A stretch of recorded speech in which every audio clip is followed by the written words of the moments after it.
அன்பானவர்களே, இந்த உலகத்தில் மனிதன் எல்லாவற்றையும் பெற்றாலும் ஒரு விஷயம் இல்லை என்றால் அவன் சந்தோஷமாக இருக்க முடியாது.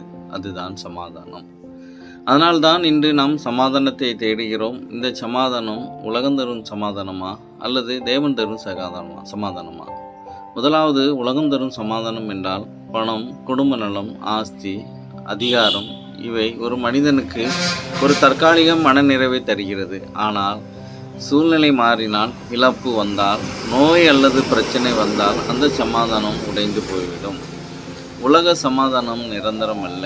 ஆனால் தேவன் தரும் சமாதானம் அப்படி அல்ல. அது கஷ்டத்தின் நடுவிலும் உபத்திரத்தின் நேரத்திலும் உள்ளத்தின் ஆறுதலை தரும் சமாதானம். அந்த சமாதானம் இப்படி சொல்லுகிறது: எந்த சூழ்நிலையிலும் கர்த்தர் என்னோடு இருக்கிறார், அவர் என்னை கைவிட மாட்டார் என்று. இதுதான் விசுவாசத்தையும் நம்பிக்கையும் தரும் தேவனுடைய சமாதானம். வேதாகமம் இப்படி சொல்லுகிறது: எல்லா புத்திக்கும் மேலான தேவனுடைய சமாதானம் கிறிஸ்து இயேசுவுக்குள் உங்கள் இருதயங்களையும் உங்கள் சிந்தனைகளையும் காக்கும் என்று. அன்பானவர்களே, இந்த உலகம் தரும் சமாதானத்தை அல்ல, தேவன் தரும் சமாதானத்தை இன்றே பெற்றுக்கொண்டு சமாதானத்தோடு வாழ்வோம்.